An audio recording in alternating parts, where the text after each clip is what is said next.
Hey, it's Anne. Guess what? The most important part of your story is probably the part that you're leaving out. That's what we're exploring today. So, you've edited your story.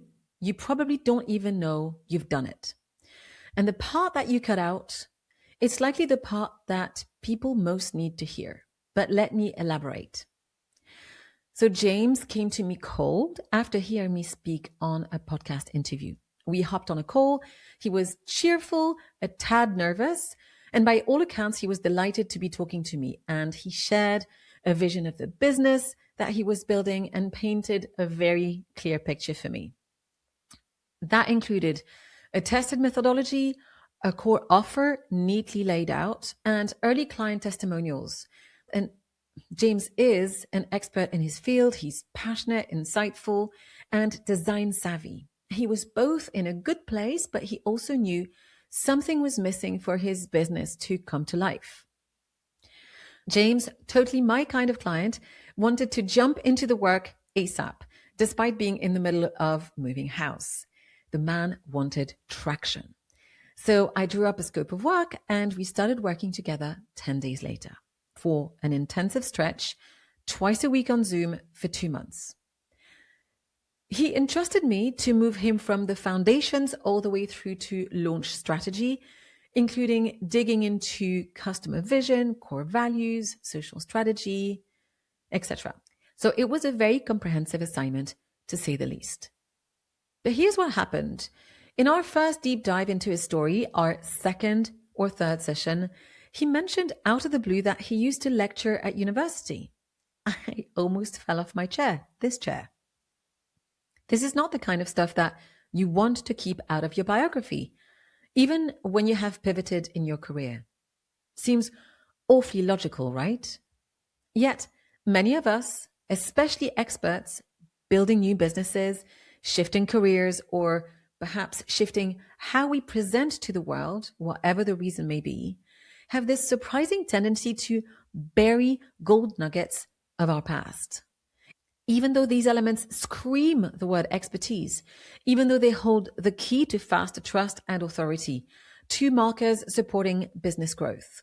This is especially true if you're building something where you are the brand. Founders, coaches, consultants, change makers, people whose authority or expertise lives in their story, not in a logo. In a world where we increasingly buy from people rather than companies, what you choose to include or what you choose to leave out of your narrative has never mattered more. Now, at the end of our work together, James spontaneously emailed me to thank me, including this line, which still resonates with me. He said, "Working with you has changed my life. You have given me my story. How precious is that?" The email came on my late father's birthday last August. I shared it with my brother, who I was enjoying an alfresco lunch with at the terrace of the Auberge de Gie, right where I grew up. "Aw, good work, Nani," my brother said to me. Now, if you think that James was simply forgetful, too humble, or unique in making this kind of edit to his career narrative, you'd be very wrong.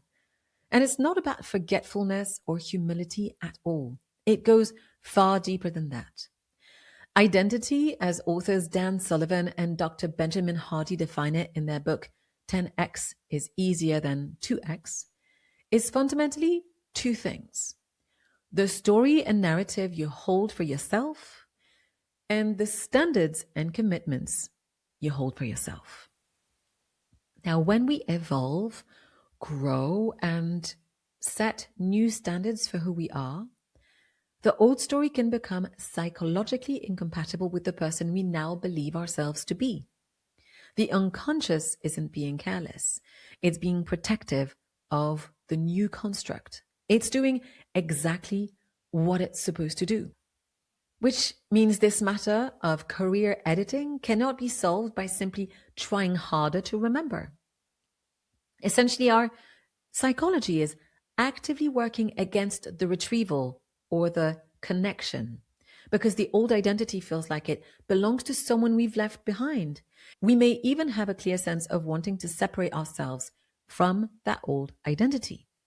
Now, bringing it back, understanding that it's not the old you, but the foundations of the new you, often requires someone outside of us to hold up the mirror.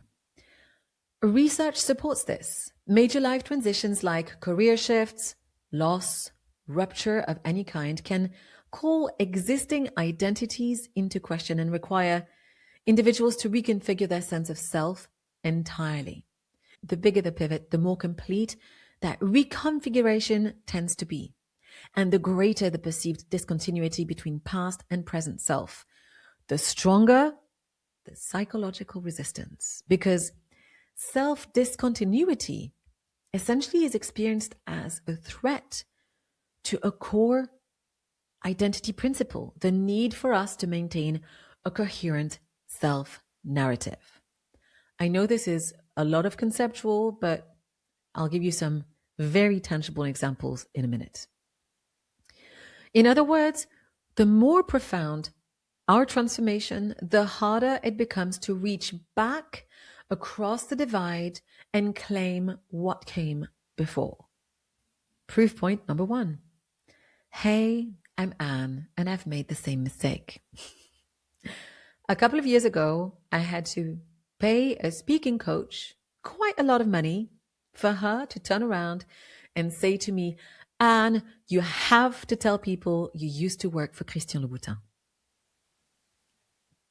This did not amuse me one bit. By that point, 8 years after leaving my famed former employer, I'd put a lot of work into creating myself anew. Strong credentials, multiple certifications, lots of great work, client testimonials, which I've stopped keeping to myself. I felt very proud of the new career, just as I did about the new narrative I'd crafted for this particular event, the one this coach was helping me with. Her feedback landed in my inbox on the morning of my presentation. Fun! Now, I could have ignored it, but I didn't. I scrambled together another outline for my introduction. I pulled slides together, frazzled yet purposeful. I showed up, delivered, and the event went brilliantly. But the incident disturbed me. Why was I so intent to leave the past behind in that way? Was I not proud of what I had accomplished? Now, just as these questions came up, I felt a sense of weariness. And I remember thinking to myself, ugh, I thought I'd left that world behind. I told myself there was nothing wrong with the old me. It's just that I was more excited to talk about new me. Well, that's what I was telling myself. So James and I, maybe you too, have this in common. We went through difficult times in the past and emerged changed on the other side. And maybe that's why the connection to the old identity, the lecturer for him, feels harder to make, because keeping it at a safe distance protects the new construct, the new me, the new him, even when the old chapter would confer much more authority onto the new. Ask yourself this. How would you feel about me, Anne, as a coach and consultant, without knowing that I worked for Christian Louboutin for 17 years, that I started as a shop assistant, became general manager, and eventually the global head of communications? This does add something, adds weight to who I am, if not how I show up.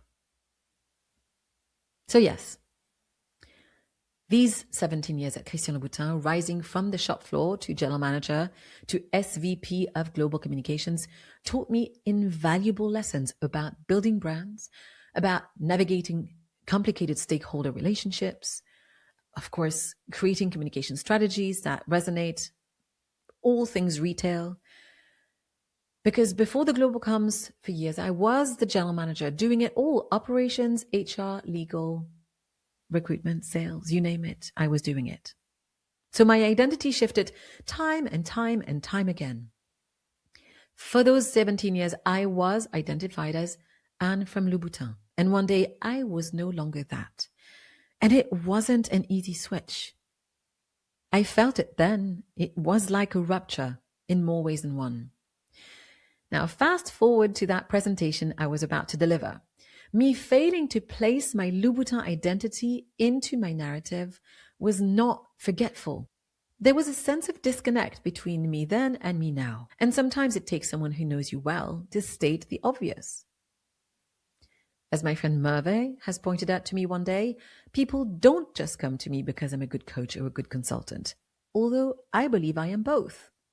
But they come to me because they understand that there's a sound business foundation and a proven track record underpinning it all. And of course, there's that mindfulness piece, a lens that is uncommon and that I think adds to the mix. Annoying as it is to hear, she's right. So that bit about those 17 years, my career at Christian Louboutin, it's kind of necessary, especially when I want to build trust and credibility with you. So the bits we're leaving out, those are often the ones that make us credible. Proof point number 2. In November, I enrolled in an extraordinary 2-day course called Writing to Change the World by the Op-Ed Project. It's a life-changing program designed with remarkable thoughtfulness and clearly built for transformation. As someone who nerds out on teaching, curriculum design, and facilitation, I was instantly wowed.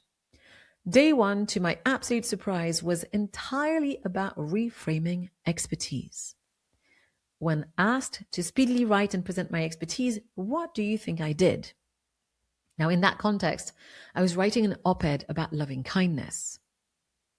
And yes, what I did was leaving my prior credentials to the side.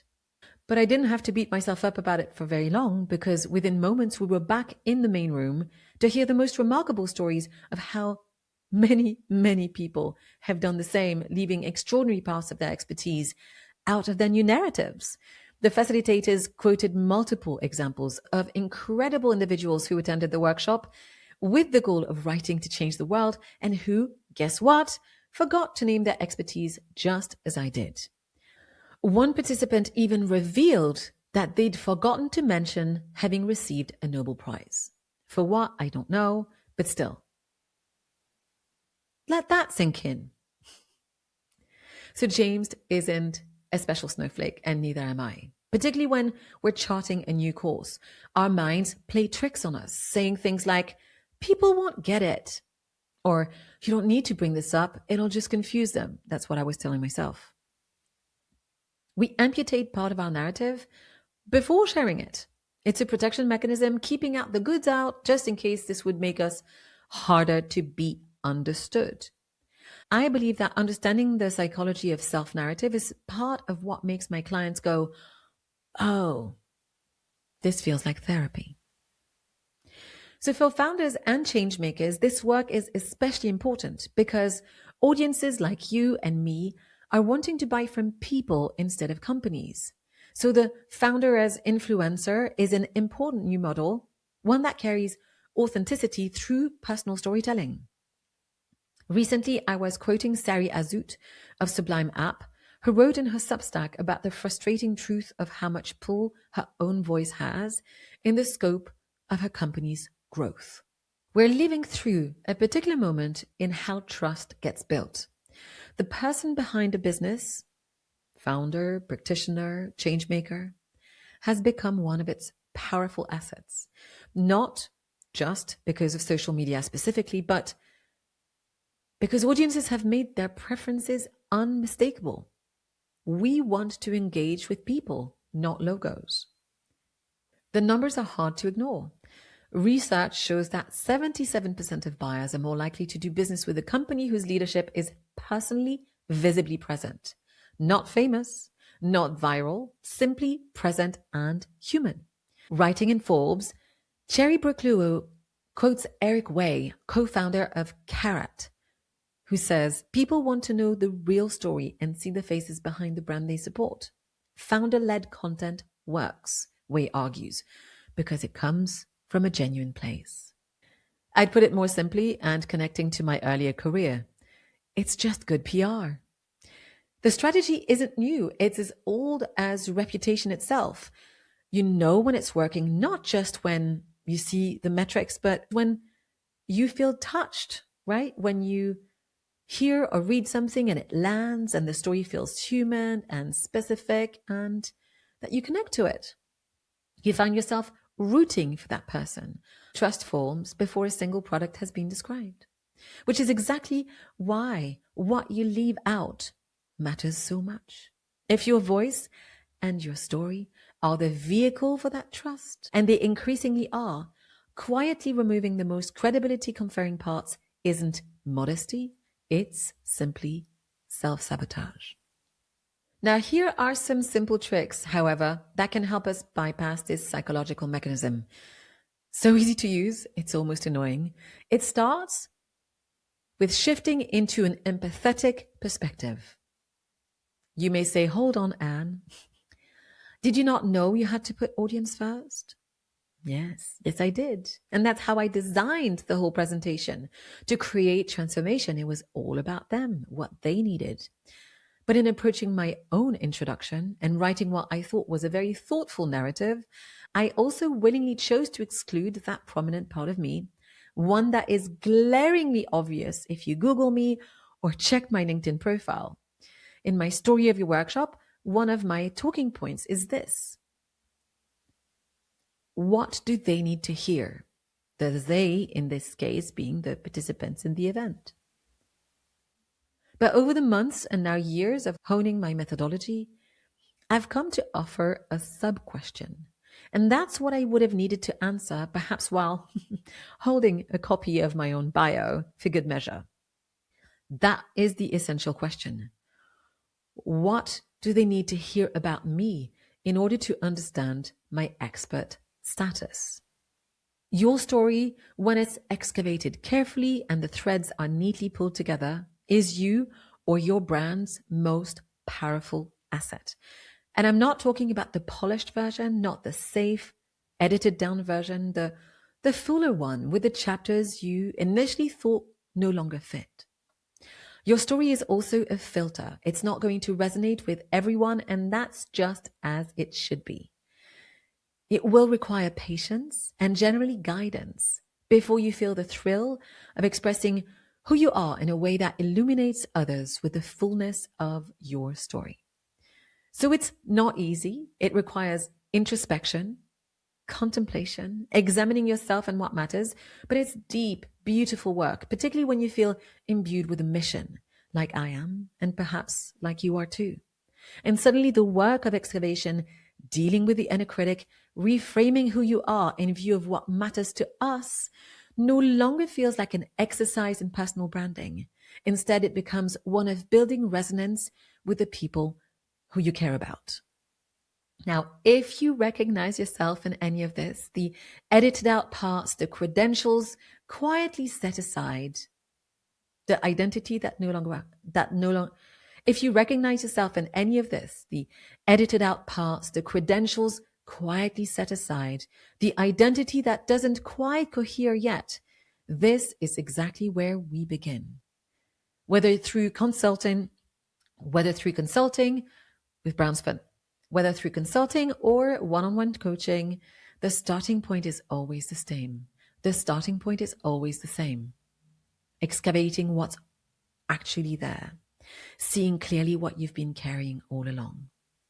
I have a handful of spots available this month.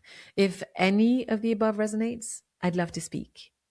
And the Story of Your Workshop Fundamentals returns on March 17th. It's 2 hours. It's the pre-work. This is where we talk about stories, empathy, and what matters to you. I hope you join me.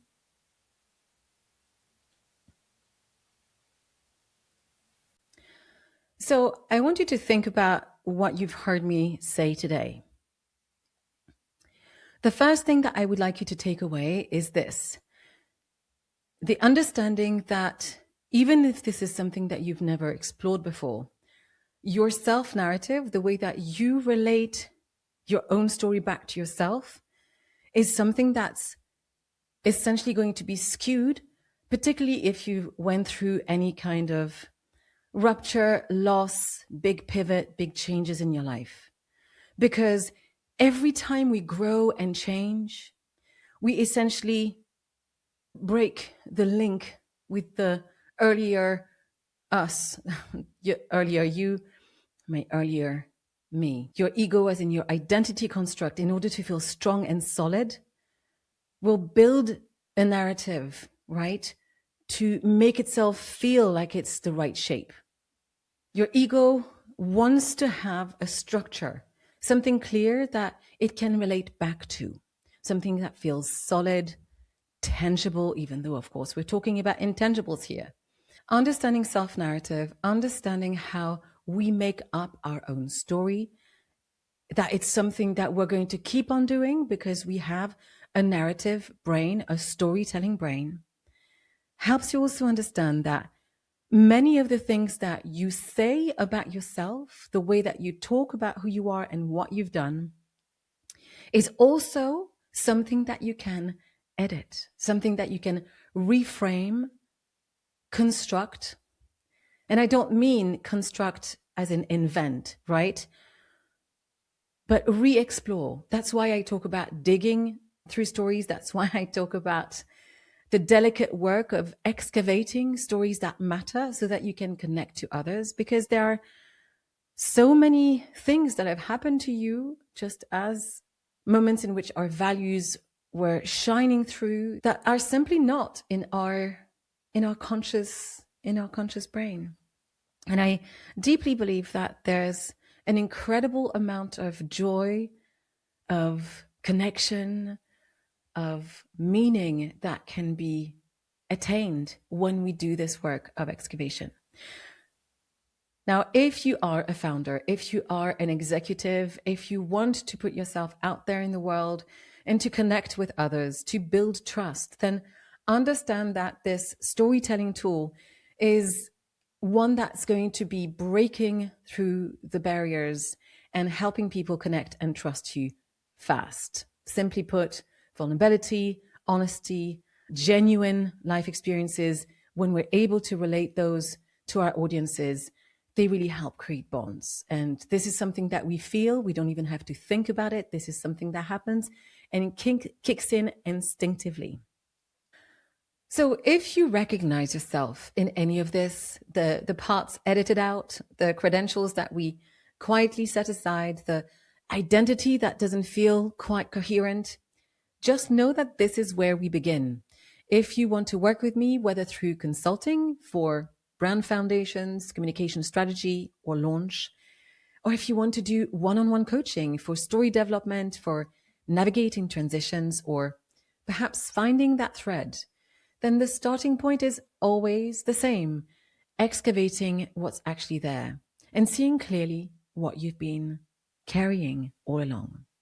So I have a handful of spots available at the moment. If this feels like something you want to start now, you'll find a link in bio to book a call with me and we can start the conversation.